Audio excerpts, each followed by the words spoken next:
Did it not? The video not stop for you? Nope. What did you name it? I named it Fireside Chat. Yeah, change it to something. Make sure to mention craft beer chat. So like Where are you can't do it now. So I can end the broadcast. We're live. Yeah. We're streaming now. Yeah. Oh, I thought you ended it.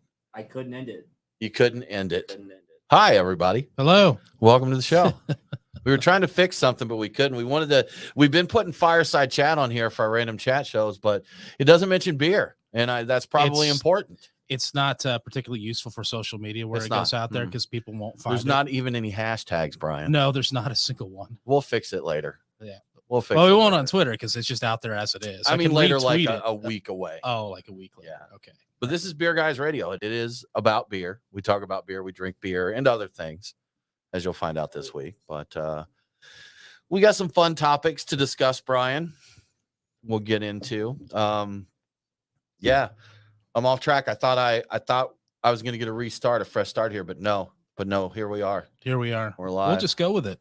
We're just going to rock and roll right now. All right. Yeah.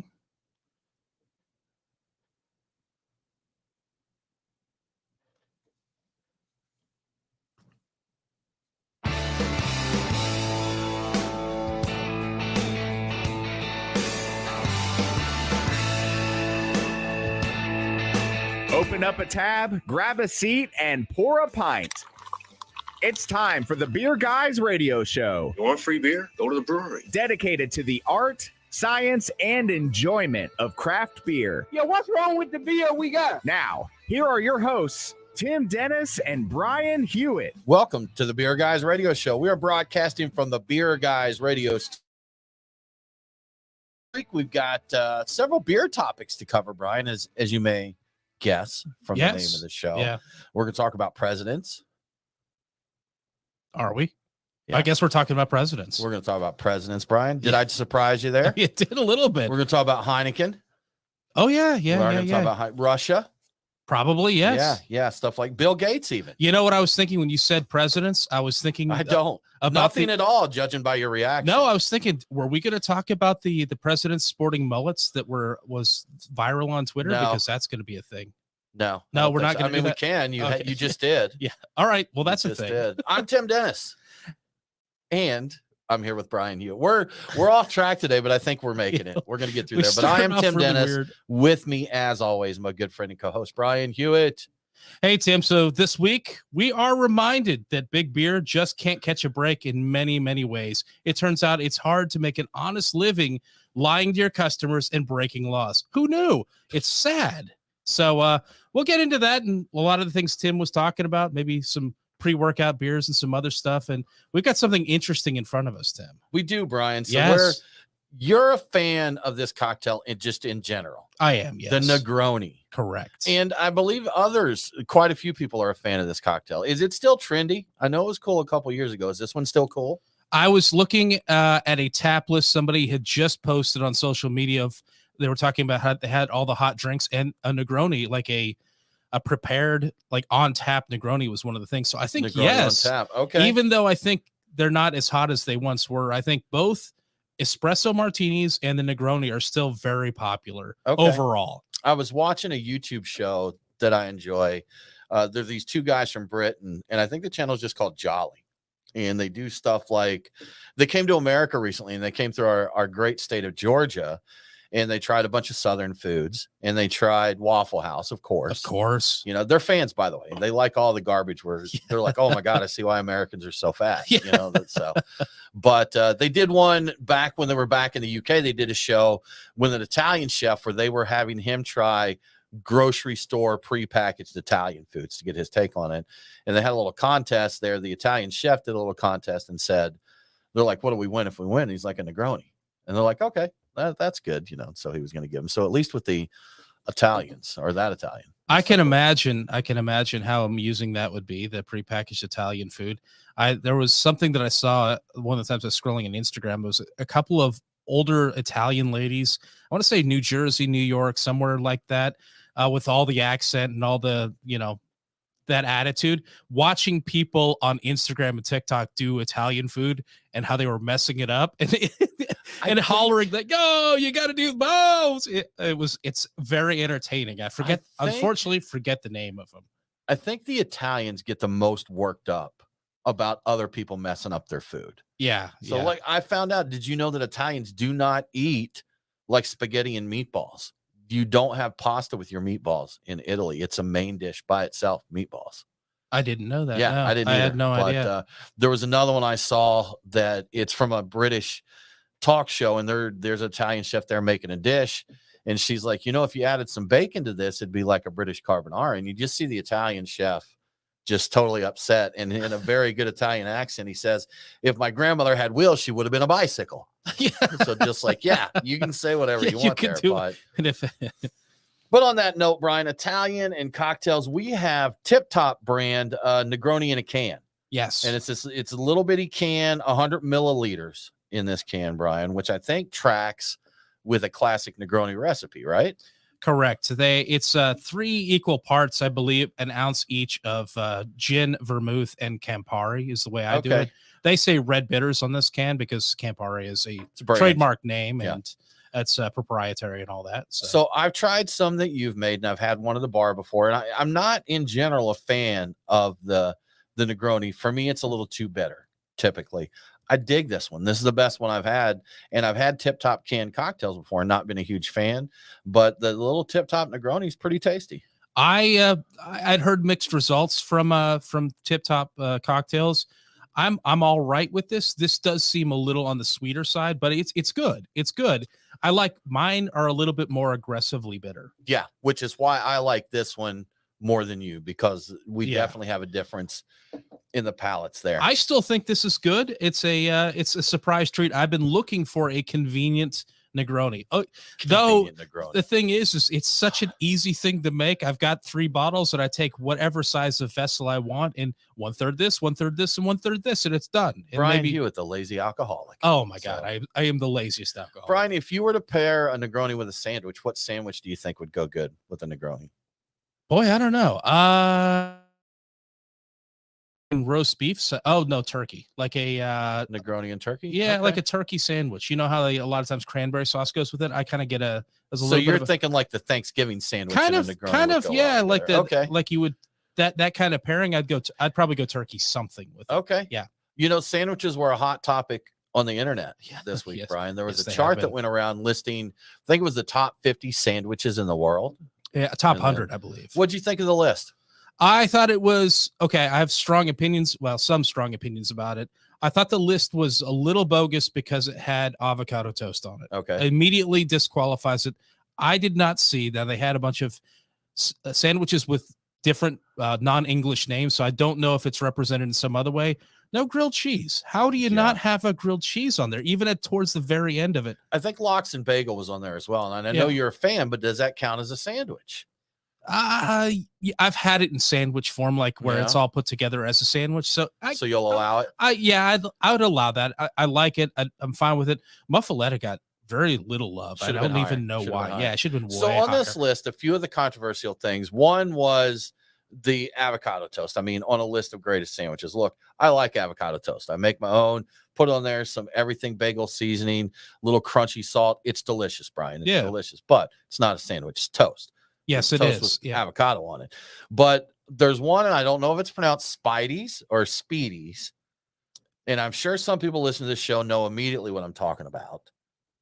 Yeah, it's like a marinated meat on a crusty roll, I think, or soft crusty roll. I think that's all it is. Like, I read about it, and they prepare it by pulling the skewer out from the barbecue and just grabbing the meat with the bun itself and just pulling it off. Right. And it sounds really, I've never had it. It sounds really super basic. It sounds like maybe just a different version of a po' boy or something like that. A special marinade. Yeah. No, I think you're giving it too much calling it a po' boy, bro. Okay. I think so. It sounds like that can be any meat. Chicken, pork, beef, whatever. There's a Spidey marinade that looks like it's a variant of like an Italian dressing kind of thing. And they grill the meat on the skewer. They put it in the bread. So it's meat and bread. I don't doubt that it would be delicious, but it was the top rated one from the US Yeah. and number 4 in the world, Brian. And the interesting thing is that when people were talking about this list, I don't have the background, but the people that are sandwich nerds say this has a very good representation of people from all over the world. And apparently people that are into sandwiches really like that, which makes me think I got to try it. I don't know how I'm going to do that without attempting to make it myself. And we all know that's not going to happen. Right. That's not going to happen. But you know what? There was a lot of sandwiches on there that I didn't recognize that I looked up, and I'm like, okay, I would have tried that because that sounds really good. But if you follow us on social media, if you're following us on Twitter, we did share the list. We did, yeah. Check it out there if you want to see the full list of sandwiches. Yes, indeed. And before we run out of time, let's do the beers of the week, Tim. Brian, as always, great list of beers to get into, and we want to thank our friends at the Nest for sponsoring this segment. Craft beer barbecue, downtown Kennesaw, Georgia. Excellent chicken wings too, Brian. And yes, Brian, the price of wings are starting to come down. So thank goodness we can appreciate that. But on our beer list this week, we have from Creature Comforts, Bigger Dream, Hazy IPA, Creature Comforts, good Georgia brewery. From Weld Works out there in Colorado, we have Luminosa, DDH, Juicy Bits. Yes. Brian, Luminosa, not Luminosa, Luminosa. Oh, is it? Okay. I don't know. I don't know. I have no idea. From Other Half, we have Bagel and Schmear, DDH IPA. And from our friends at Nofo Brewing Company, we have Bluebird Day Pilsner. So good stuff to get into. You're listening to the Beer Guys Radio Show. We're going to take us a break, and we will be right back.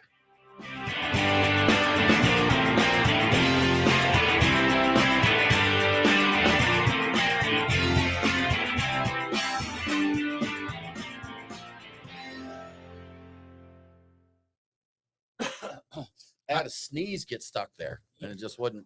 Now, I've heard this works, and I think it might work. If you fake sneeze, you will trick yourself into not sneezing. Supposedly it works.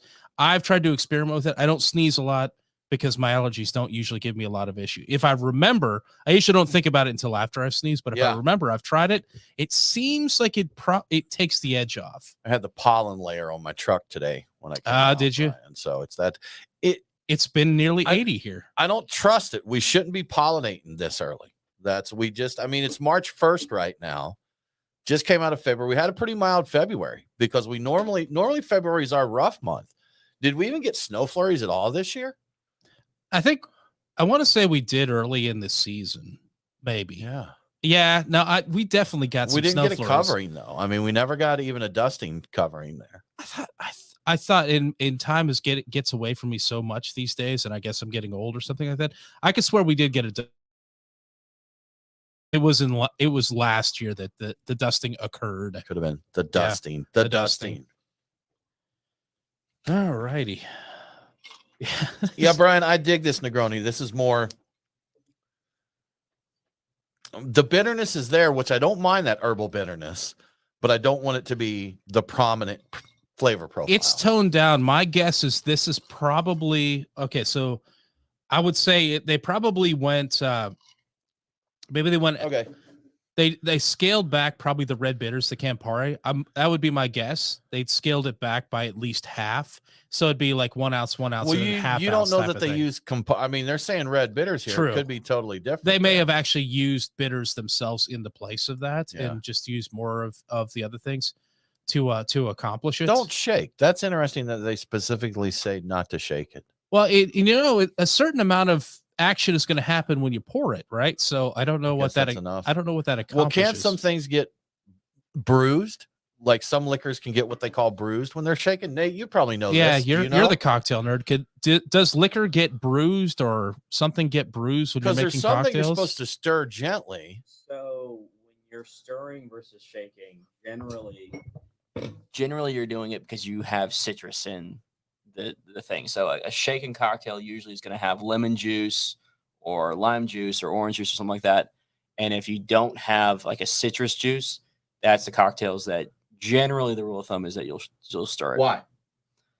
When you're shaking it, it is a more violent way to allow the flavors to mingle, whereas stirring is softer. So yeah, I mean, I guess in essence, if one way you could describe it is that shaking bruises the liquor and stirring does not. Yeah, because You don't want to shake something honest, with carbonation I'm not even either. sure. That's just something I've heard. I don't think with carbonation, that's just put in as a topper. I put it. So when I make my Negronis, a lot of times I will take whatever I have, a seltzer or a club soda or whatever, and I'll put it on top because I really enjoy what it does, and I will give it a light twist with a spoon, just enough to like blend it in a little bit because I don't want it all on top. Change a recipe and then claim it's the same thing. Oh, that's the Spigliato or something like that. There's another name for it. It's not the That's same with thing. Prosecco, though, right? No, it's not. It's something else. There's a different name for it. It's like that, but it's a different name. It's a version of the Negroni. I drink them both ways, and sometimes I'll decide if it's tasting just a little too intense for me, I'll change it up and I will add a some sort of sparkling water. Yeah. And I enjoy that. It softens it a little bit. It still delivers all the flavor. I think it actually is. I think it might be a superior cocktail. I don't ever do the Prosecco one. That's for TikTokers. TikTok. Also, TikTok. I don't ever want to. I don't buy Prosecco. It's just vermouth already goes funky fast enough on it on its own as it is, or as it is on its own, whatever. I don't need to add something with carbonation that I won't be able to finish all of in a setting because I'm just going to wind up dumping a bunch of it.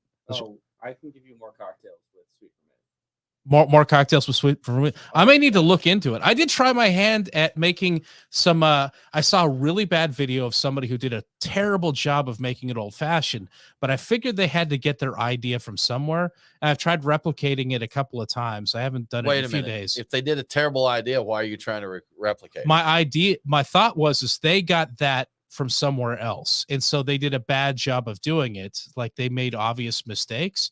My thought was they took some shortcuts there. I was like, well, let me try that because that looks easy. It was the first version did come out horrible, but I made adjustments and I got closer to something that I would actually enjoy drinking. And it was not a lot of fuss. And I kind of like that. So not a lot of fuss. let's just say it didn't involve simple syrup.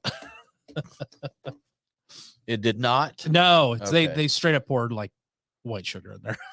Oh, I wanted to see if you could. I wanted to see if that would work. Honestly, that was the biggest part of Did you it. try that I did. with just sugar? The first one didn't work well. I adjusted the ingredients because their ratios were completely off, Yeah. and it came out better. It came out drinkable, but not 100% drinkable. Well, you got to remember, sometimes people use a sugar cube and like they soak it in bitters instead of using. So I was looking around. We used to have sugar cubes, but I did at some point we threw them out. Yeah, For absinthe, right? absinthe. Yeah, I used to have sugar because cubes. you've got a dripper. Don't you have an absinthe dripper? I don't have the. I've got the spoon. Oh, So what you do is you put a little on there and you light the alcohol on the sugar cube and you can drip through it. It does neat things with the sugar. Man, I haven't had absinthe drip through a spoon in a while. So like here's that. something I want to try, and this may have been done. I don't know. It was just a thought I had the other day. I was watching cooking competition. I think the new Iron Chef, and one of them did a sandwich. One of the requirements was having fire in the dish. So he did mustard and then covered that with granulated sugar, then bruleed the sugar to give it, kind of a honey mustard taste. But I've thought about what about bruleeing a lot of sugar and then making a simple syrup out of that? Because that would add a neat layer. Is that like the Boucher type of thing? Yeah. Ooh. Along those lines. Ooh, I like this idea. So I've actually made something like that. Okay. Yeah. Where I took a lemon cut in half and I covered it in sugar and bitters and I bruleed that. Like I caramelized the sugar. Lemon, sugar, bitters, bruleed it, and you put that in a cocktail. What was it? I put it on top of ice. I just built an old fashioned on top. Oh, an old fashioned. Okay. Interesting. Dude, that sounds great. All right. I like this. I do have a torch at home for for cigars, roaring a beer. Well, no, I've got one for cigars too. But the whatchamacallit, the hot rod thing. What do we call that? The beer caramelizer. The caramelizer. There we go. It took me a second. I've got a special torch just for that because that requires time without putting your thumb on a thing. And I should try this. I should try caramelizing a lot of things, honestly. Caramelize the sugar up, simple syrup it. Yeah. Probably be tasty. I think I like this idea a lot. That sounds like it would go good in a bourbon cocktail. That the layer that it would bring to it, some smokiness, the caramelization. Old fashioned with bruleed simple syrup. I like this idea. I may actually see that's the prop. Well, you know what? Is it cooking if you heat up sugar water? Because I don't want to get into this weird cooking area because that Don't seems worry, Brian, dangerous you're safe. and strange. Like Melting heat and sugar food and together. water, or I don't like yeah. this. Yeah, You prefer your cooking by proxy, right? exactly. I Yeah. prefer to eat what has been cooked. All that heat's been applied without me being present. Brian, the lazy alcoholic and food consumer. Correct. So. Correct. All right, Nate, let's do it.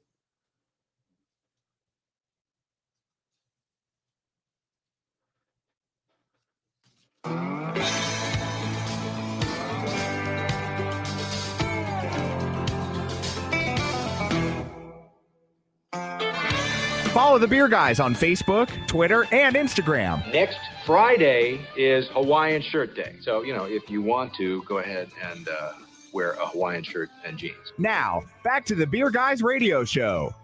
Welcome back to the Beer Guys Radio Show. Remember, all episodes are available on demand. So if you missed the broadcast, get the podcast. Beer Guys Radio is available on the Podcast Park and all popular and unpopular podcasting apps. Now let's get back to the show. Brian, we have big news on Heineken to talk about this week. We do. Some Yes. big beer news. So 2 big stories actually for them. Correct. One yeah. dealing with their presence in Russia. Correct. And then our boy Billy Gates bought a big stake of Heineken as Our well. boy Billy. Yeah. And I hear there's some chatter that of people suspecting the two may have some relation. So I think that might be my speculation, or may have led you to believe that the All way right, I wrote up the all right. notes. But so the Heineken thing, the most recent of the two, is people on social media calling to boycott Heineken because they've been doing business in Russia, even though they said back in 2022, in March of 2022, they were going to pull completely out of Russia. They've actually launched 61 products in Russia since that time, right. in quote record time.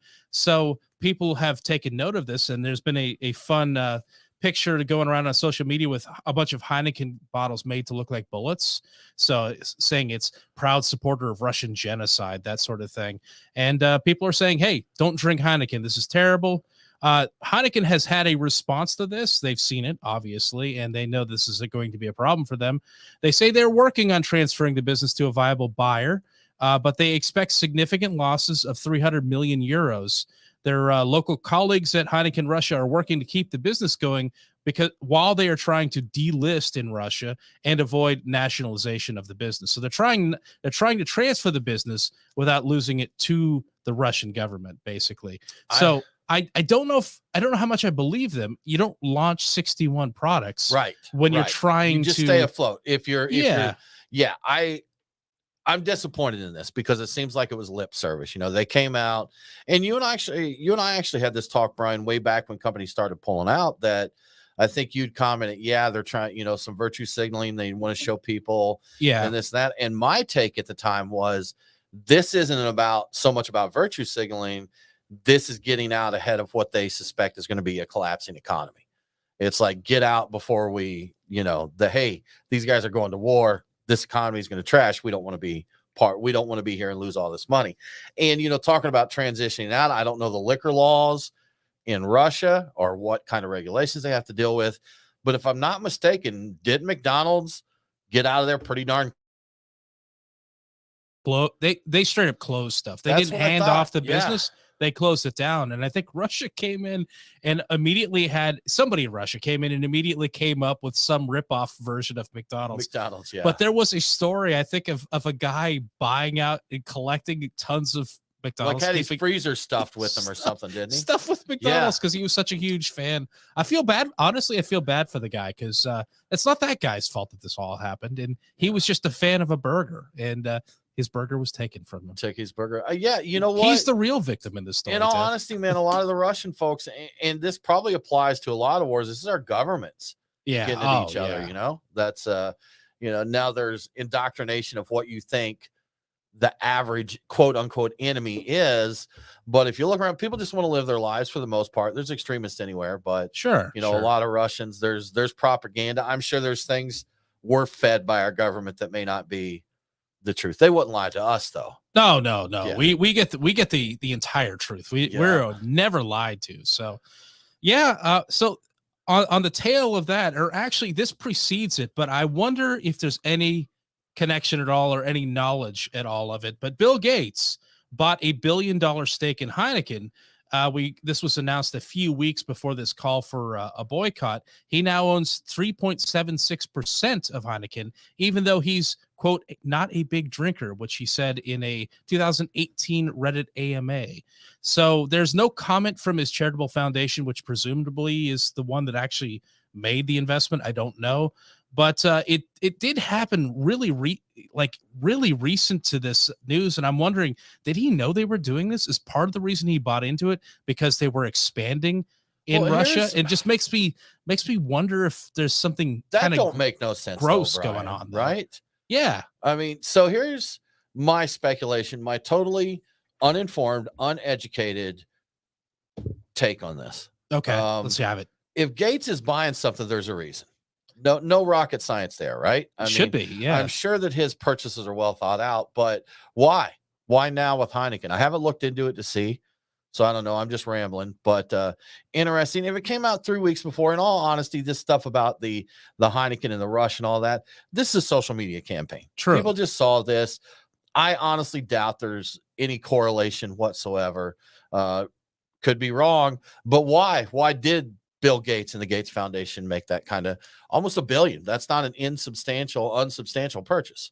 I think he apparently believes the idea that people drink on good and bad news, and the beer is recession proof. Though I think we've seen that it's not entirely recession proof. Though technically, by all the reports coming in recently, though the volume of beer being bought is going down, the profits are still climbing a bit because everybody's raising prices. So to a certain extent, maybe beer is a good hedge against everything going on. I don't know, Tim. I don't know either, man. Heineken's a big multinational brand, though. Yeah, so. And I believe it related to this story, and I think Gates may or may not. I'm not. This is not investment advice. I need to point that out. Shit. But I think Facts. that there was some amount of a Mexican beer business that just was bought by Heineken, and I think Gates also got a good chunk of that. So that may be the driving factor here. It's an opportunity. They've just acquired another business. He's like, hey, they're growing. I want this. He's like, I don't know anything about what they're doing in Russia. Sure. Entirely possible. I'm going to give be a beer drinker to invest in a beer company if you think it's a good financial decision. Oh, absolutely. I'll give the guy the benefit of the doubt. He sees a business going well, and like, hey, I want a piece of it. I don't blame him for that. Do it. If that's what happened. Do it up, man. But a little more, I don't even know if it's domestic. I can't keep up with it anymore, Brian. But Molson Coors in the news again. They had this one's kind of fun. They had an ad out that they didn't name a beer specifically, but they made a comment, light beer shouldn't taste like water. Yeah. And some of their competition had issue with that. So what's going on with that story, Brian? Yeah, they came out initially, I think it was like last year, and the whole ad was a guy cycling up the hill. He's at the end of it. He pulls out a beer can called Extremely Light Beer, and he dumps it over his head like it's a water bottle. As you do. And then it just says beer shouldn't taste like beer. So AB InBev had a real problem with that and filed a challenge against it with the National Advertising Division, saying that taste like water is a measurable attribute and not mere puffery or mere opinion. And the NAD sided with them and said, hey, you need to stop doing this. Now, the NAD can't compel them to do it, but generally people adhere to what they say. And Brett, if I'm not mistaken, the reason AB InBev had the issue with this is one of their brands is Michelob, and the can resembled a Michelob Ultra. Is that correct? Correct. Yeah. It was a skinny can, and it wasn't exactly the same. Middle school stuff. Yeah. It's like, I know you're talking about me. No, we're not. No, I can see it. And they're going to appeal it. They are appealing it because they say it is an opinion, and the commercial does not identify any beer at all. So both sides are probably a little bit right in this, and I don't know if Molson Coors will come out on top. What are your thoughts, Brian? You know what? I was thinking about it, and I think that I in this case, I think I do side with Molson Coors. They said beer should not taste like water. Fair. That's an opinion, and it is. I don't know how measurable that really is. I mean, because there are beers that taste like water, and with all apologies to people who are fans of Michelob Ultra, I've had a few. I've gone on diets in the past and tried that out. It does kind of taste like water. and you know what? You don't. I mean, no apology needed to those folks, because if that's what you like, Yeah. drink it.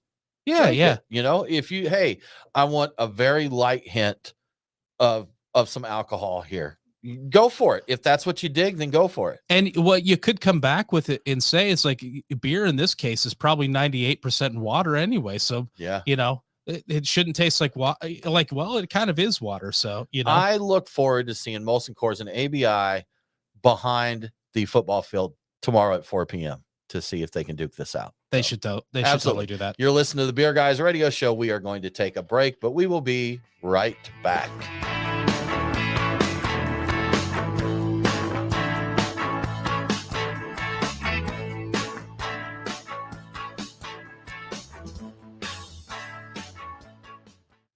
I gotta chug my pills now. Yeah, I finished off my Pilsner right there at the end of it. Bigger Into that segment. dreams. Bigger dreams. Bigger This is dreams. the new one that came out. I just Okay. happened to see it cold and waiting for me to buy it. Grab it. The place I stopped recently that sold beer. that you had to. Yeah, I had to I stop at had a to. liquor store. Tis required. It is weird, and I haven't done this in a while where I went to a liquor store specifically to buy liquor, a bourbon. I did not find the bourbon, and it wasn't a rare or allocated one. But I went around and found all kinds of other stuff, mostly beer, that I was interested in. I knew I would. All I have to do is walk down a beer aisle, and I'm like, I found some great stuff. I like this profile. And I think if you tasted this beer and said, well, Tim liked this, you may lean towards no. But I like it. So we've had the bitterness comment. You know what? I'm going to save it for the show. We'll talk about this one on the show. We should do that. Yeah. And I hadn't given that any thought, and I still have a bunch of lingering Negroni in my mouth, which is glorious. I do like that a fair amount. I like these. I may have to buy a case of these Tip Tops just because they're convenient. It seems frivolous and wasteful. Oh, it totally is. But it's easier. This is easier and fits in my fridge so well. Easier than making my own, which is also very easy, but this is a little easier. Those are more go bag, bug out bag Negronis. A bug out bag. Yeah. It's a doomsday prepper Negroni. Yeah. MREs, a multi-tool, a shovel, Negronis. It has to be a shovel that folds up on itself too. Get you some of those ice packs that you crunch and they get cold. So little poppable ice packs. I'll get a bomb hits and Brian. All right, time to bug out. He's like, I've been waiting for this moment. Backs up the forklift full of Negronis. Yeah. Other people loading up guns, ammo, survival goods. Brian got a case of Hormel chili under one arm and a case of canned Negronis under the other. I'd have a bandolier of Negronis, and Hormel chili. And no, the actual chili. That's Brian had said one time he was going to stock up on Hormel chili. I'm like, dude, you do not. I told you, fake sneeze. No, there it is. Pollen. Yeah. There it is. Brian's going to survive. Brian would be the worst person to be stuck in the apocalypse with because he's going to survive off chili. Well, but you know, we between the beer and the chili because he was the only one who was maniac enough to like it. 3 days in, they would vote him off the island. Let's get Stinky B off the island. 3 days, like maybe 36 hours. Yeah. I'll fly off the island. 2 days in, Brian's eating 5 cases of Hormel chili. It's like, guys, how long have we been here? It seems like forever. There's gonna be nobody left 2 hours. Vote him off. Yeah. That's my plan. I could just take over, take all their food, cook them, make them into chili. I mean, it'll be great. You're gonna make your own ground zero. That's right. Negroni and chili farts. So. Is that an Amaro I smell? And also Dookie. Dookie. This show. I want to see this show. Survival with one dude. Like, he's a cool dude and all that. He's just, I don't mean this bad towards you. He's a little moronic. Yeah. He's got chili and Negronis to survive the apocalypse. Yeah, like, where did you find corn dogs, dude? Yeah. Like, hey, man. It's the last of Yeah. the episode. Brian makes a grilled cheese and he acts. Yeah. Oh, come, enjoy the feast that I have prepared. All he did was take the lid off the chili. Grilled cheese is actually a little too far pressed. It's that's asking a lot out of a guy. He was talking about brulee and sugar was a little too much of a stretch for him. Applying heat, but if I could take a cigar torch and cook something in the air, I guess they can see me on live streaming, so They there's can. Uh-huh. the air quotes. If I can cook something with a cigar torch, I'm in. Yeah. I'm Yeah, in. yeah. What's that? I said, like you said, a little more See, you son of a bitch. see now I could do it, man. I know how to. I can build stuff. I can cook. I know how to hunt. I know how to fish. I know how to make liquor. I'm fairly well set. As long as I don't have to run from anything. Like if we ever have to run from something, I'm done. As I'm long done. as I can pay people to do things for me, I'm still yeah, good. You're dead. Oh, You're am I homie. dead? You're dead. Can I? Your money is meaningless after the first bomb hits. Damn it! You I played was- Division 2. It's just gold money's just stacked everywhere. That's a good point. Yeah, you hide behind stacks of money for cover against Yes. bullets. Part of me still wants to steal the money too. I mean, I see that. Yeah. Like, look at all that money. I've thought that too. I was like, man, That's a lot of money right That's a there. lot of If money. you're lucky, it's like Fallout, and something has been created to have value. Something with value. Yeah. In Fallout, Look, no. Oh, okay. Oh, shoot. Do you? I was going to ask you. I was going to trivia. What is the currency in the Fallout game? Oh hell, I don't know. I did do the short one. What is the name of the most popular beverage in the Fallout universe? I don't know. Fallout? No, I don't know.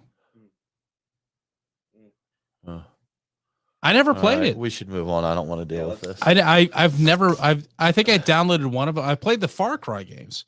Yeah. I never played the Fallout games. I spent a lot of time not being a gamer, and only recently have gotten back into dabbling with it, which is mostly just playing the Division 2. I was going to say you should just call yourself a game.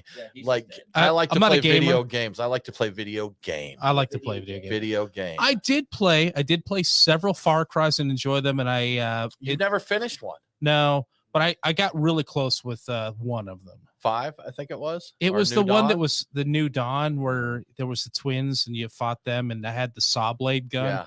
Very cool. Do you want a participation trophy for that? Yeah. No, I don't need one. They actually give you a few as you're playing, so he's already got Yeah, his I'm trophies. good in that regard, but I honestly, it's just I'm not a serious gamer, so I just want to sit around and run around in a alternate universe and just shoot people to relieve stress. That's all it is. That's Hey, you know That's what? healthy, right? Video game kills the radio star. That's it. Video You're game dead. killed the radios. You're Yes, dead. correct. Yeah. We gotta get you on Far Cry 6. Gotta get you up in there. I've played a little bit of that. Yeah. I am It's a li- good one, I'm- right? It's fun. I think it's Did you pretty get- good. Did you get the crocodile companion? I've yet? got him. Yeah, Okay, I do have that's him. fun. I got Yeah. that far, and as much as I missed the setting with the Division 2 with the duck and cover all kind of built in, and you got to do all the manual crouching stuff. You can. But- There's 2 different crouch keys, Brian. See, There's a crouch that takes you all the way down. And I may have changed my key mappings for that in Far Cry 6 because my control key will crouch me. oh, My C key crouches, but when I let it up, it stands back up. So I've got it set to where I can do boom and I'm just crouched. I think it's yours is backwards. C is the stay crouched. Yeah, thing. I changed it because I didn't like the way it was set because I'm used to control. That's one thing, Nate, with video games. Change your key mapping to get to whatever one's familiar with you. Well, it just this video game streaming here, Uh-huh. but I'm used to like the space bar going cover to cover and taking Yeah, you can't cover, do that. sort of thing. You Yeah, can't do that. in That's that. dude, they cover to cover in that Not, game. it's nice. That's- It's nice to that's- bounce cover to cover. That's there. that's So there you go, y'all. There's life-changing. our. Right, We yes. currently play games that are Far like Cry 6, Division 2. which is like 8 years old at this point, 6 years old. Which one? The Division 2, Far Cry 3, 2019. 4. 4. Yeah, It's okay. a 2019 all right. release. Okay, I thought it was Far older Cry than that. 6 is newer, maybe 21. On Yeah. that. Fairly recent. So those are the current ones on our radar. So come hang. That's all I hang have time Yara. for. I played the And one Yara. because it's easy and I know it, and the other one I messed around with because I actually kind of like it. I don't know yet, but Yeah, and see, I know I've tried to get Brian into some games before. We played BioShock. And the thing with Brian yeah. is if he's not familiar, if he's not able to master it instantly, he's done. He's done. And It's not especially entirely true. 'Cause it took- especially since it took you a while to get into Division. Then you got familiar no, I was with the one it. that was all about it. It took me a while to get any good gaming. But that's the thing, especially now since you're fluent in Division 2. Yes. It'll be harder because he'll just compare everything to Division 2, and it's wrong. Yeah. It's just wrong because it's not. Well, Division 2. that is the greatest of all games. So everything else should be compared to it, honestly. Yeah. But anyhow, there's our video game segment of Beer Guys Radio. Unexpected. And let's get on back into it. At some point, we're going to talk about beer. We are.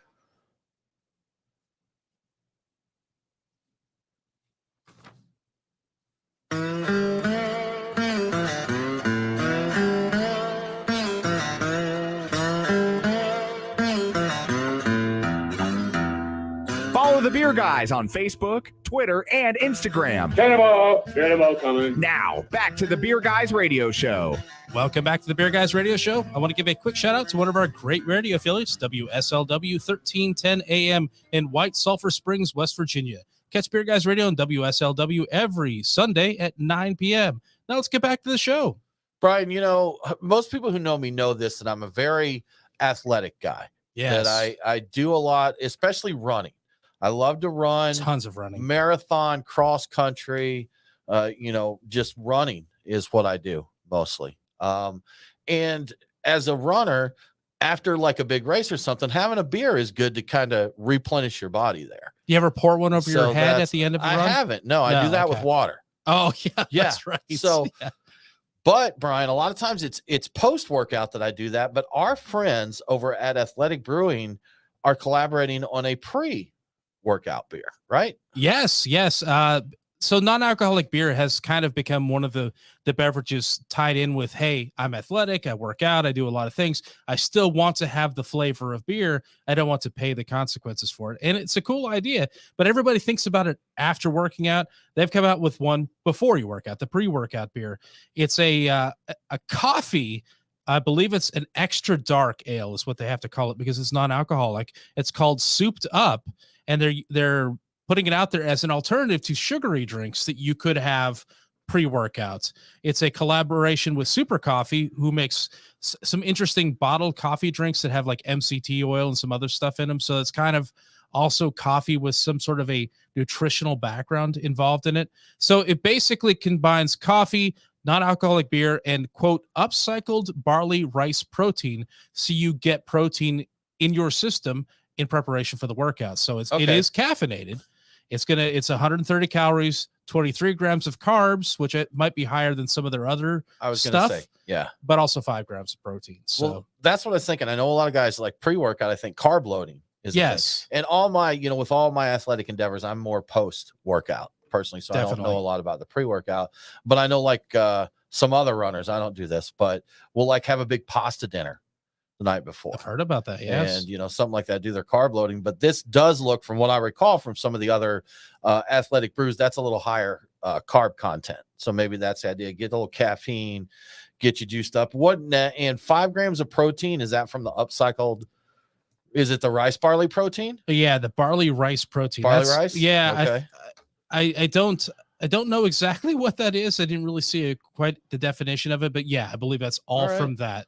That's the big part of it. Oh, I see 130 calories here too, which I know is high. Yes, for them, athletic beers. But if you're working out, as you're going for a run, you're going to burn that off. Yes, yeah. That's going to be immediately available type of calories to burn to get you going. So that's the idea. And the caffeine, I know a lot of people, are into getting some caffeine in their system before they work out. Yeah, and I know when I work out, I definitely want some caffeine in my system. In a big coffee stout, 130 calories is nothing. I mean, we seriously have some that are 500 calories in a 12-ounce. Is that a better pre-workout beverage, though? I don't know, because I do all my stuff post-workout. Oh, okay. Yeah, I'm ready to go at all times. Yeah. So I don't all need of my stuff is pre-workout because eventually I'm going to work out and I am loading these beers right now. Yeah. Pre-workout. When I am ready to work out, all this stuff is just building up. And I'm just going to kill it the next time I work out. Well, Brian, since you drink beer every day, besides keeping your body ready for the next workout, what else does drinking every day mean for your body? So this is an interesting one I saw. I don't even remember where I saw this, but eatingwell.com had an article. It's like, what happens if you drink beer every day? And I want to start off by saying we're not doctors and this is not medical advice. This is We're just not. somebody's aggregated some information they found. So just take it as interesting, entertaining information. So to start off with some good stuff, it may actually help you with some bone density. And this applies to both men and women. According to a 2021 study, one beer a week helped reduce the risk of hip fractures. So if that's a risk every week, might actually prevent that. On the other side, having some beer every day could disrupt your sleep. And I know anecdotally, when I drink beer, it does, in fact. And it doesn't take a lot, really, to throw off the sleep, right? Even like light drinking, Yeah. like even a couple of beers, like 2 for men, 1 for women, will potentially affect your sleep. Basically, they measured, and I don't know what this percentage means, but they say a 9.3% decrease in sleep quality. I noticed this again anecdotally because I have a Fitbit watch. I'm a little obsessive about this stuff. It always cuts off the end of the night. You always wake up too early, and that's when all that great REM sleep comes in. Yeah. If you wake up too early, you're cutting off the stuff. I almost said a bad word on the radio. You cut off the part of the night where your brain really rejuvenates, and so you feel like crap the next day. That's if you really go all out.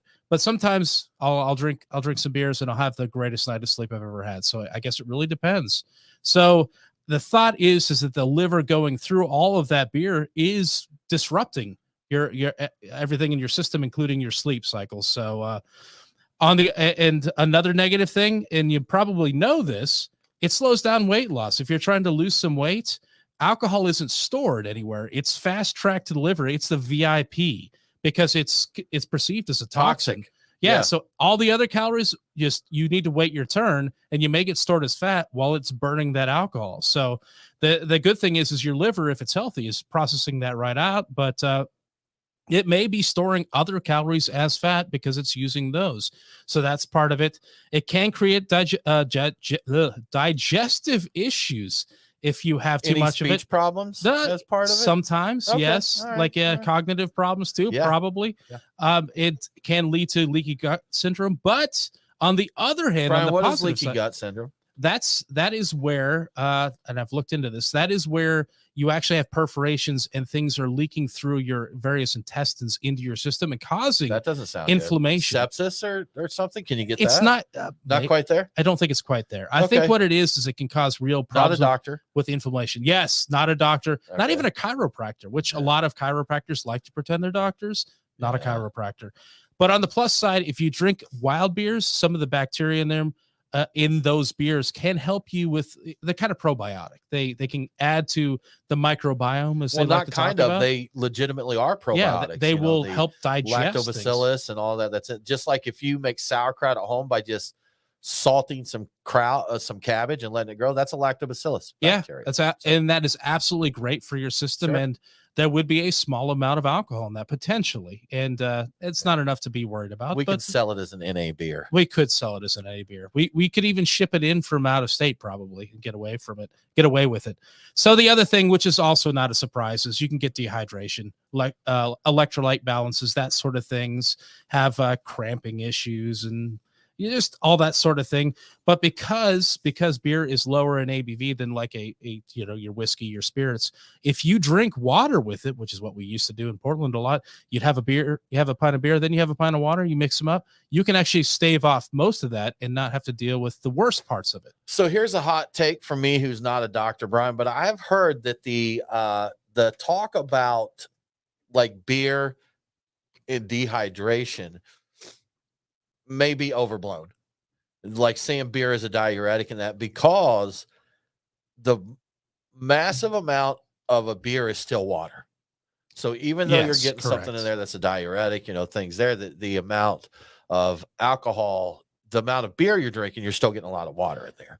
And that the problem is more kind of what you said about getting fast tracked to the liver. It's taking those toxins and throwing that in there.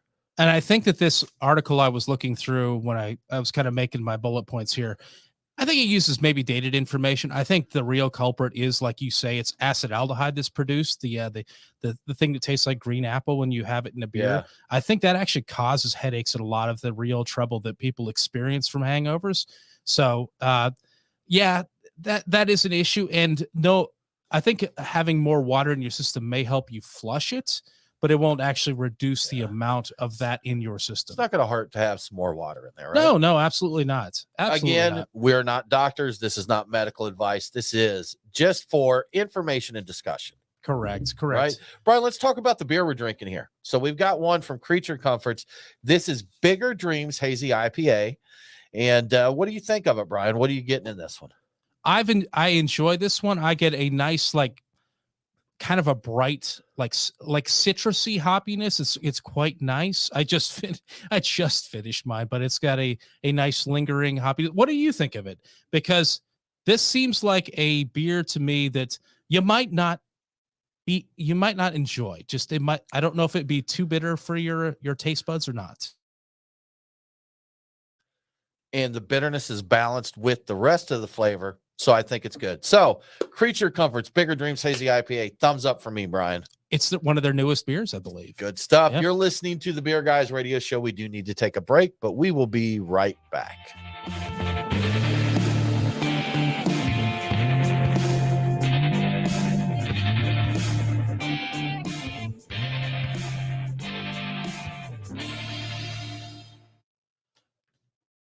Sinuses are getting at me. Let me go. Sinuses. Get my nose. I'm surprised we haven't seen Stephen P yet.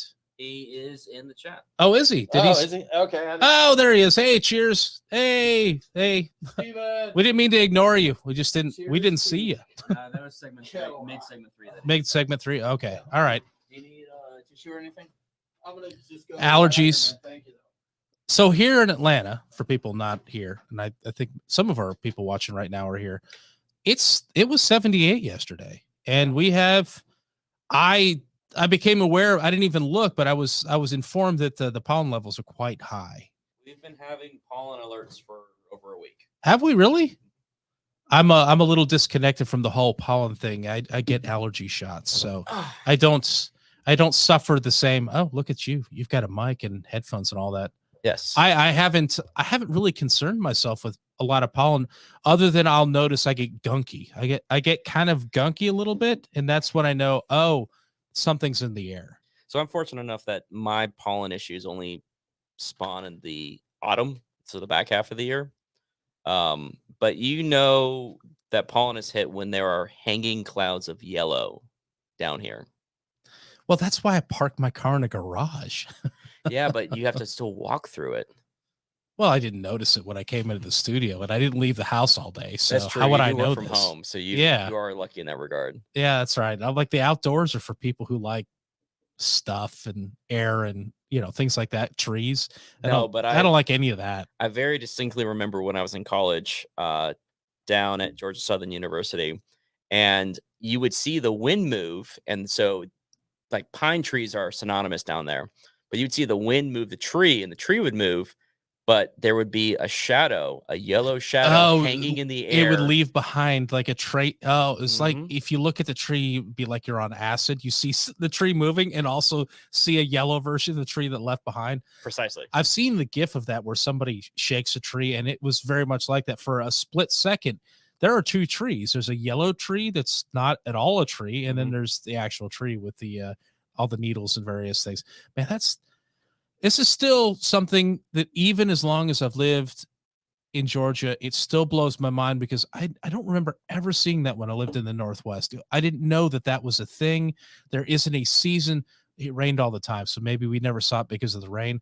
There's never a season where there was pollen dust all over your car. I never saw that. It was it's crazy that there's that much. And you know what the real problem is? The real problem is everybody who plants trees plants decorative trees, and they plant the male tree instead of not the female tree, the version of the tree, so it won't drop. They won't drop fruit and nuts all over the place where people have to pick it up. You know what I'm talking about, right? All the decorative trees are the male tree. I did not know that, but I get it. They pollinate, but they don't bear fruits. And this is what I've heard. I just assume that trees have gender. I don't even know this is 100% true, but I'm not a botanist. Now, I've lived in a few houses. Gosh, it's been a long time since I've had a fruit or a nut tree. But when I lived in Arkansas, pecan trees were prevalent there. And, during season, we'd get bags and bags of pecans. When I was a kid, we used to, all of our trees, like if they, hazelnut trees, they call them filberts or acorns or whatever. You got nuts, but now I don't go places. Yeah, Sounds like a slogan for something crappy. you got nuts. You got nuts. Yeah. Well, so that's the silly thing about Georgia. We're known as being the peach state. Yeah, So disappointed when I moved here that I wasn't able to just like go for a walk on my neighborhood and and get and just pick peaches. Yeah, Yeah. that's because it's all male trees. We export more pecans than peaches. Oh, we're the We're- pecan We're the state. pecan state. I do know there's more I'd be peaches fine with down that like too. middle Georgia. Like Yeah. that's where our orchards and stuff are down there. But the real reason a lot of our issues in town are as bad as they are, and they are a lot of places, is because people realize if you plant the trees that pollinate but don't drop the fruit or the nuts, you have less to clean up at the end of the year. You don't have Okay. rotten peaches on the They ground. still You don't look have rotten nice, apples. and you don't have. They look nice. You know, But see, if I had a peach tree, man, I'd give them to all my friends. I'd eat a ton. When I lived in Nebraska, previous to Arkansas and our pecan trees, I think we had an apple tree, maybe, but we had friends that had plum trees. And again, if you can't eat all of your plums, you got. Mom would always she had a good friend that had 2 plum trees. I think maybe more than that, maybe like a few in her backyard, and then they had one out front, but we'd get bushels of plums. And besides eating a lot of plums, my mom would make preserves. So we'd have just a boatload of plum preserves. And I remember my mom making this, it's a dark brown, rye bread. She'd make homemade rye bread, and then she'd slice it like Texas toast thick, toast that, fresh butter on that, plum preserves. Brian, I haven't had that in 40 years, and I can taste mama's bread right now, Brian. that sounds like a great sandwich, Tim. Yeah. What's your favorite sandwich? Plum toast bread. Like I would, if avocado toast is a sandwich, then butter on bread Right. is a sandwich. And if butter on bread's a sandwich, a fly landing on a piece of bread is Yeah. also a sandwich. Doesn't England have something called a bacon buddy that's like butter bread and bacon? And Yes. that's it? That's on the list too. Okay. I believe it's Is there toast. more to it than that? I don't think so. I think I remember from actually being there. I believe it is buttered bread that's been toasted with bacon slices in between. Okay. But I think I mean, they I actually ain't- make it into a sandwich. Okay, then I guess it counts. It Was it on the list? It was on the list. It was See? far down on the list, and it's pretty good, but it's still Hot dogs on the list. No, they weren't. Hot dogs are a sandwich, though. I don't know if people are going to agree with you on that. I think I Yeah. don't agree I'm with you on choosing that. violence with that statement. Yeah, but if a hot dog's a sandwich, then we got to put quesadillas on the list as well. Oh yeah, Mhm. Fillings between bread. But yeah, because if an open face sandwich like an avocado toast is considered a Yeah. sandwich, yeah. Open Like face I is wouldn't even nonsense. consider. Do you ever have an open face roast beef? Yeah. So I don't even really consider if it's required to eat with a knife and fork. It's it's not. not a It's not a sandwich. I was going to say You got to have top bread. by that top and bottom bread. Yes. I- Boom. by that Does a categorization. quesadilla have top and bottom bread? It does. Well, Does I it? don't- it's a tortilla. If you And fold it, is a taco a sandwich? Oh, it's it's If one. If a hot dog is a sandwich, then a taco is When a it sandwich. cracks, if it's a hard shell and it cracks and becomes 2 pieces, boom, I sandwich. think Sandwich. it depends because if it's a corn tortilla or a corn shell, Yeah. no. If it's wheat, if that's how you make bread. then But you maybe. can have cornbread. If I Oh, take a dang, piece of yeah. cornbread and shove me a piece of fried chicken in there and put it together, is that a sandwich? Yeah. Then so is my taco. Yeah, absolutely. I don't actually know if that's a sandwich or not. Like Yeah, Yeah. I'd have to you're think right. about Right. that. I'm not sure. Yeah. Everything is sandwiches. Everything's a sandwich. somewhere on that side of me and on that side of me, somewhere there's bread. So I am a sandwich. Is a corn dog a sandwich? Uh Meat and bread, right? yeah. It's A 3D Spidey, right? 'cause it's encased. Yeah, you know what? Everything is Everything- a sandwich. Everything's a sandwich. I'm going to make a shirt that just says everything is a sandwich, and it's going to have a taco, a corn dog, a quesadilla, and you know what? I'm throwing the avocado toast on there. Put a drum on there too. Yeah, yeah, You know the pizza we used to Everything's a get drum. from yes, yes. Auntie Donna. But yes. no, you're crossing the streams. I know, but Yeah, the pizza you used to get from Baby Tommy's. sandwich. Yeah. oh yeah, stuffed The double crust yeah. pizza. Yeah. Def- But if avocado toast is a sandwich, then so is just a slice of pizza. That's a good point. Yeah. All right, I- the Stephen Pete's weighing in. You know what? Judging Stephen by the other things that have been defined as sandwiches, then yes. SOS. Oh, Yes. the feces on a shingle. Man, Yes. I haven't had that in forever. I love that stuff. Have you ever had chipped beef, cream chip beef sandwiches? I've never have. You no. dig it. You dig I it. probably would. Yeah. Yeah. Yeah, I used to make that. That's it either comes in a little jar or in a packet. Have you ever had just chipped beef or dried beef? I think they call it. I don't think so. I don't know. I don't know. I don't think comparing it to jerky is right. It's super salty. Okay. And it feels dry, almost papery. It's super dry beef and it's super thin, like the Oscar Mayer lunch meat that comes in the little rectangular containers, but this is dry. So it comes dry on the shelf. But make you a cream gravy, and you can put it either over toast or mashed potatoes. Steven, listen to this. Listen to this. Big brain. I put down toast and then mashed potatoes and then the chip beef over that. So I go with both. I think my and I don't know. I think I created this when I was a kid, and it actually something that we ate a lot when I was growing up. But my open face chili on a piece of toast with cheese, a slice of cheese melted over top of it, would also be a sandwich. That sounds like a good sandwich. We ate it knife and fork, but it was awesome. Loved it, and I'd do it again if I ever thought about it. But technically a sandwich. You know what? Big old piece of cheddar cheese, and we weren't even using bad All right, cheese. you know what? Let's get back to serious sandwich talk here real quick. What's the best sandwich in the world? I'm tempted to go muffaletta. I really, really, really like the muffaletta. All right. I'm very limited in my experience of worldly sandwiches. Okay. You said best. The first thing that popped in my head was BLT. Okay. BLT. I can't argue with that. I man. think that's I on can't that argue list. with that. I think that's on the list. So, being that I asked a direct question, I'm getting a little controversial here because to me, the best sandwich in the world may change day by day. So, this is if I was to pick one. So that's such a cop out, Tim. I love a sandwich. I love that I could go to again and again. A good soft hoagie roll, nice ham, bacon, cheese, mayo, lettuce, tomato, onions. That's it. Okay. So ham and cheese with bacon and mayo is going to be my, if I have to pick one, that is the one that I want the most often and satisfies. Love a muffaletta. Love a muffaletta. Yeah. I've got to get, man, I love a cheesesteak.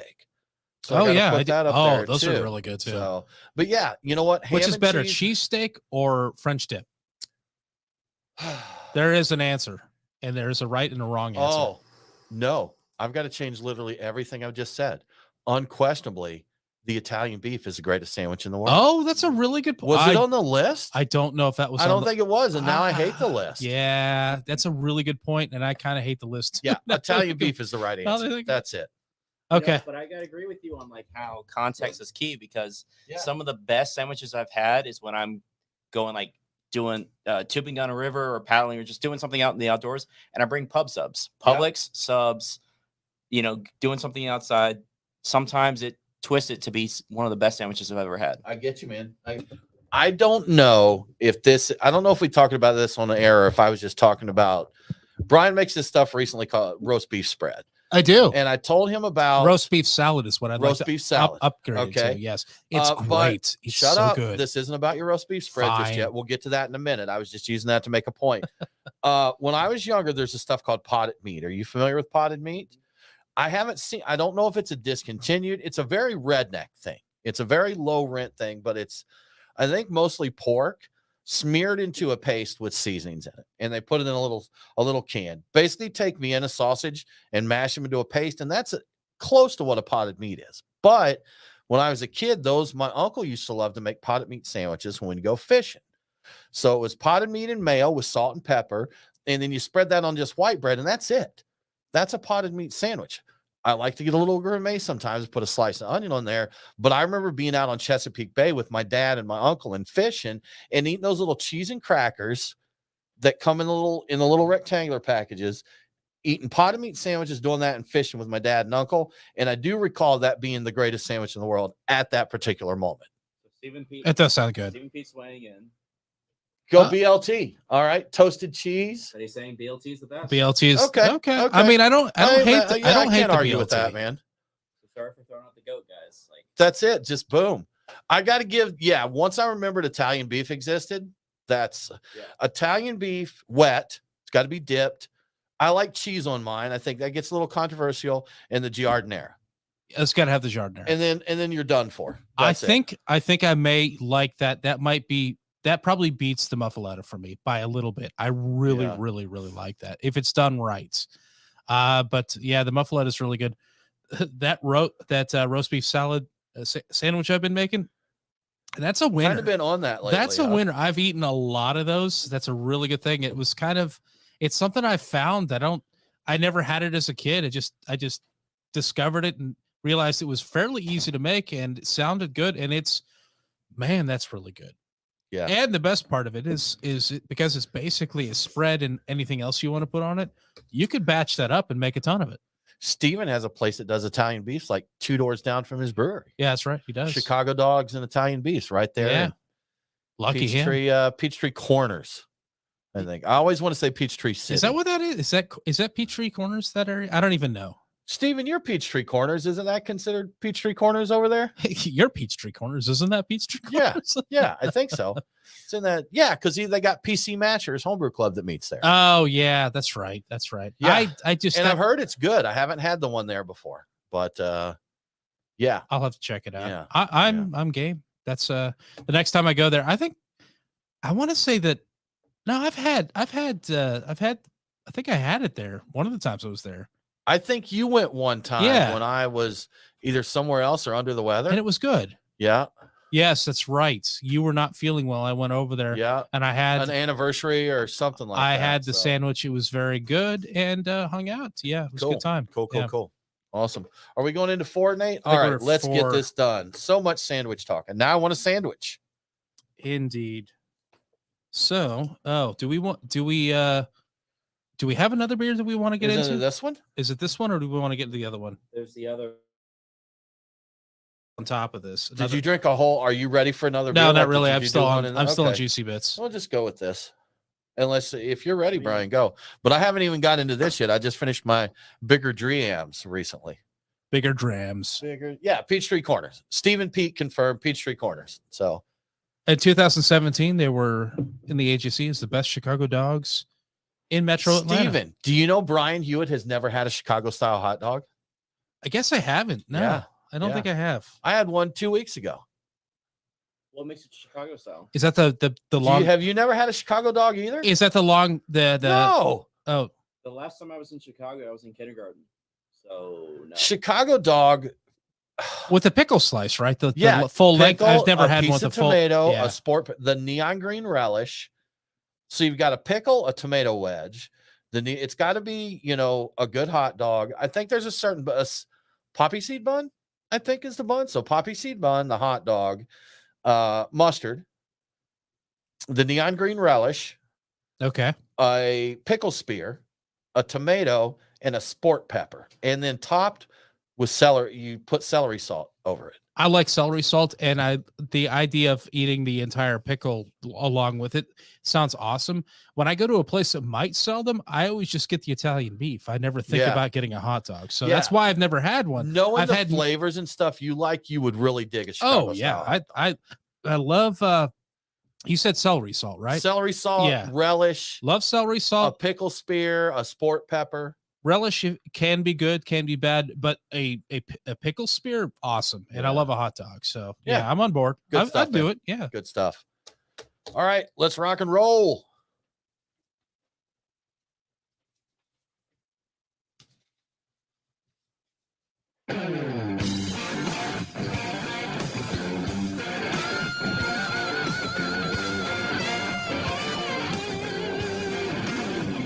Follow the Beer Guys on Facebook, Twitter, and Instagram. Now, back to the Beer Guys Radio Show. Shake it back! Welcome back to the Beer Guys Radio Show. If you enjoy the show, please consider supporting us on Patreon. Just go to patreon.com/beerguys. Beer Guys Radio. Sorry. I don't have my text in front of me. Have you done this before? I have. He lost his spot. Just go to patreon.com/beerguys. Yeah. Patrons get cool perks. Like commercial-free episodes, other cool stuff. And we're talking about doing a Discord server, Brian. It's been requested, and I know it's popular. So We may do a Discord server. I'm soon. used to reading the text, and my text is not here. So I bet it is, and you just misplaced it. I maybe I did. So But we made anyway, it through this. we did. We're going to be fine. We're going to be fine. Brian, as we are here in the great state of Georgia, one of our previous American presidents is kind of an American hero. And the terms of his presidency, not everyone cared for him. And I think for our radio listeners, probably most of them probably did not care for his presidency. There's a good chance that a lot of our radio but listeners as a are humanitarian, Mr. President Jimmy Carter is quite the humanitarian. Correct. And he's done great things for Habitat for Humanity. He fell down and busted his face up, and he was out the next day literally building houses and stuff. He's, I think, 147 now. Is that right? It's really close. He's 98, but 98 years old. He's nearly, he's in Betty White territory in terms of age. Yeah. But I believe he has entered hospice. Is that correct? Yeah, that's what I understand. Hospice. I believe he might actually have brain cancer. Okay. I think that's what I'd heard. But he finally decided, and seriously, we're talking about this guy just probably a month ago was out swinging a hammer at Habitat for Humanity houses. They got video of him building houses, and he's very, very old. So whether or not you like him as a politician, he's a good human being. And he's important to people who love beer, because back in 1978, he signed a bill legalizing homebrewing. Correct, Brian? Correct. HR 1337 that made it legal to homebrew, or at least legal to sell all the equipment to brewers, and I think legal to actually brew it at home, because it doesn't make sense if you don't do that. It's been illegal at that point. It had been illegal since 1920 when they signed in prohibition. So here's the crazy thing. People were able to homebrew, and it wasn't a big deal before 1920. People don't realize that homebrewing was just a normal part of life until prohibition. It was expected. People made their own beverages. Prohibition just threw everybody under the bus, and suddenly that was no longer a thing that people knew that they could do. So the homebrew portion of the amendment was added to a transportation bill related to excise taxes on certain vehicles. And although President Carter was frequently lauded with signing the bill, California Senator Alan Cranston authored the amendment to the bill that added the homebrewing portion. So also thanks to him. But we being in the news and it being in hospice, that means we don't have a lot more time with him. So it's good to appreciate that he had the foresight to sign that, even with that in that. I don't know if he expected it to come through, but he did sign it. So you know what? So back when we started Beer Guys Radio, Brian, probably within our first 6 months, I reached out to his media contacts around National Homebrew Day to speak to him about that, and was told no. He's busy. He doesn't have time for your stuff. But he's building houses. He's building houses. He's out there building houses. Again, Carter signed the bill. I don't know that he said a lot about it, Brian. And I wonder if this is just something that he kind of allowed through to get, because of the transportation portion. He's like, all right, whatever. I wonder if he realized what kind of a folk hero he would be to homebrewers for signing that bill. I wonder about that. But at the same time, he's never said anything about it since. Yeah. So he never took credit for it either. He just just you said, doing his thing. He's never spoken about it. It's never said, "Hey, I'm a hero. I invented the internet and also it made beer a reality." No, not at all. He was out. I'm building houses. If you want to talk to me about building houses and charitable works, come talk to me. The beer stuff, that's all in the past. Props to Jimmy Carter, man. Props to Jimmy Carter. And you were talking about how it was illegal after Prohibition to homebrew. It was either 2016 or 2017, I think, that it was finally legalized in Alabama. So, we don't have to go back to the 70s to do this. It's, it wasn't that long ago, technically speaking, that you couldn't homebrew in Alabama by law. So that's crazy. The interesting thing is that was such a big thing that obviously sparked the boom. People could make their own beer, and a lot of people got into it. The American Homebrewers Association and Zymurgy magazine also began later that year as a result of that passing. We have seen time and again that friendlier laws are good for things like that, Brian. It makes sense. The people who were the real beer nerds, let's face it, they were homebrewing already. Yeah. Whether or not Yeah. it was legal, they were home brewing. But then you had, like, looking in Georgia, some of the beer bills that we've passed, we had a boom after passing direct sales in 2017. Like, in the last 6 years, the number of breweries in the state of Georgia has like tripled. That's jobs, tax revenue, all that. So people don't need to look at beer as this evil thing all the time. The good stuff comes out of it. That's a lot of opportunity. Is created so much. It has created so many jobs for so many people, and it's given a creative outlet to a lot of people who are looking for that one spot. And not everybody can be a chef. Not everybody can build a building and do drafting or whatever. And making beer is an interesting, creative, and scientific outlet that I think is necessary for a lot of people. And it's very valuable to the culture itself, I think. You are scared to toast sugar, Brian, but yet I have made beer. Award-winning homebrews. I have, in fact, yes. I have applied heat to things that are edible to create things that can be consumed. Ground up grains, added hops and all that stuff. I will not call it cooking, though. I just because cooking is something I don't do. Making beer is something I will definitely do. Cooking, no. Brian, no. Whatever helps you get through the day. That's right. That is how my brain works. Brian, we've got another beer that we're dipping into right now. This is the one from Weldworks, Luminous DDH, double dry hop juicy bits, which is a hazy India pale ale. Brian, super cool that we're getting some Weldworks stuff here. Oh yeah, it's great. Because I remember we used to have to import it from our mules in Colorado when they would go out there. And really cool people there. We've talked to them a couple times on the show about different things. And have always had a good time with it. But what do you think of all Luminous DDH juicy bits here, Brian? Is that Luminous or Luminosa? I'm not 100% Luminosa. Luminosa. Luminosa, it is. Luminosa. Brian. It cast a spell on you. You couldn't read it properly. Yeah. Yes. Abracadabra. That's right. Well, what do you think of this one? I very much like this. When I saw this available, and this was actually stored cold, and I was even more excited. Nice. I can't get over stores that have great IPAs coming out, putting it on a warm shelf. But this one is great. This is quite a tasty hazy IPA. Anytime I see it, I have to pick it up. Great citrusy citrus. Okay. Yeah. Some a little of the pininess, but I'm getting a lot of citrus in this.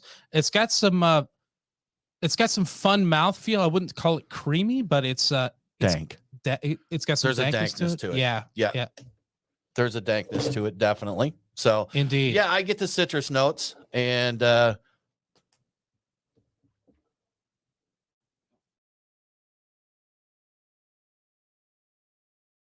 out. Nate stilled a beer, so we're just doing a little emergency cleanup here. Get a little. So more we're trying not to disconnect anything. We'll be right back. Soon. If we could see it, we'd put on our technical difficulties graphic here, but we're just going to try and do it live. Yeah. We see how much we need to offset for. $8.55. Okay. Yeah. We've made it 7 years without spilling a beer in the technology. Did we technically, was the beer actually spilt upon the laptop? Right now? Yes. Okay. Directly turned over and spilled, poured is more the apt way to say that. Poured into the laptop. Without a care in the world. He didn't give a damn. He's like, whatever. He's like, you know what? Don't tell me how to live my life. He just walks away, drops the mic. Dank. Yeah. Now that I taste this, dank and some grassiness. Like there's some dank grassiness. There's some tones on there. All right. My question is where do we reset to? You have 1 minute.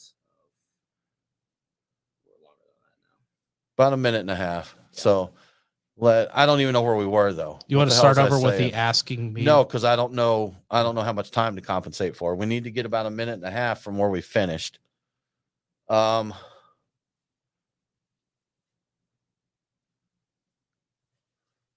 You know what? I'm just going to jump into what I think about the beer because I think I can cut it. Okay. To get that. So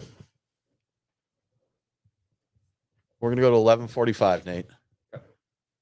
Yeah, Brian, I dig this one. Again, some citrus, some dankness there, a little grassiness, and that soft bitterness in the background, which I am all okay for. a lot of the things we drank today, Brian, I've had the soft bitterness, the Negroni cocktail that we started with, Yes. the Creature Comforts Bigger Dreams IPA, and this one.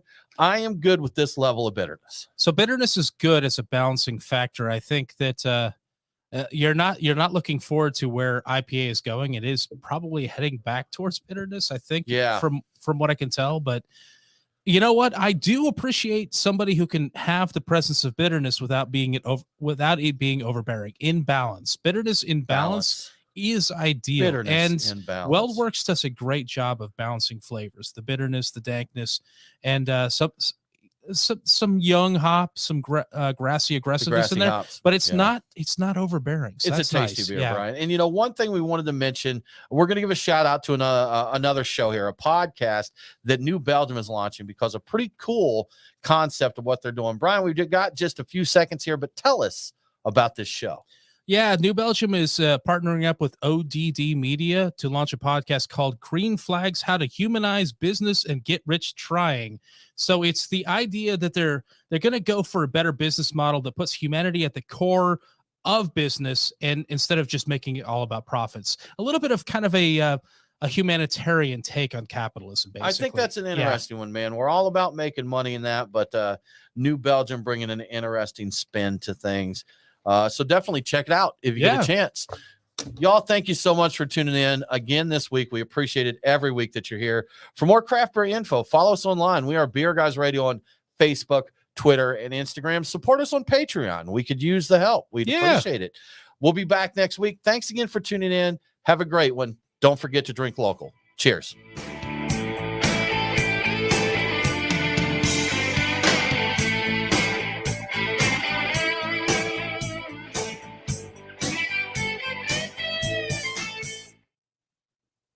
I mean, Brian, it wasn't even a spill. He turned it over like he was looking for a date code. He literally poured the beer into the computer. We're going to have such 7 sticky years. keys. 7 years. 7 years. That we've not done that. And he just poured it into the computer. I was looking for a date code. See, I knew it. I Yeah. thought the can was empty. You were wrong. You couldn't fill beer in it. I mean, that was a half gallon. I didn't see it until it started pouring, and I was not able to process what I saw because everything moved. He moved quickly when he jumps up. I'm hanging the laptop. I was like, all right, drain out. And we didn't lose the connection, Nate. Yeah. We didn't lose it. We survived it. We're survivors. We keep surviving. We will, again, have the stickiest keys in the industry. Sticky keys. I don't know. Hey, if anybody knows how to clean a keyboard that has been doused with beer, let us know. Because I'm not sure. I mean, it hasn't done anything yet, but I am afraid when that dries, we're going to have some stickiness there. Do we have to dump a pile of rice on it? I don't know so. if that seems to work for phones or something like that. Yeah. I don't know. We'll figure it out. Maybe some rice. Oh, dry yeast, so they will chew through it. Oh, does that want to ferment on the keyboard? Well, maybe. I mean, you're out of it. We don't need your input anymore. Yeah. Y'all, thanks again for tuning in with us this week. We'll be back next week. Next week, surprise, Brian, Nate, it's our St. Patrick's Day show. Oh, yeah. Okay. So we're going to have fun with that. Drink some St. Patty's beers. Tell some stories. Top of the morning, evening to you, y'all. Thanks, y'all. We'll see you next week. Cheers.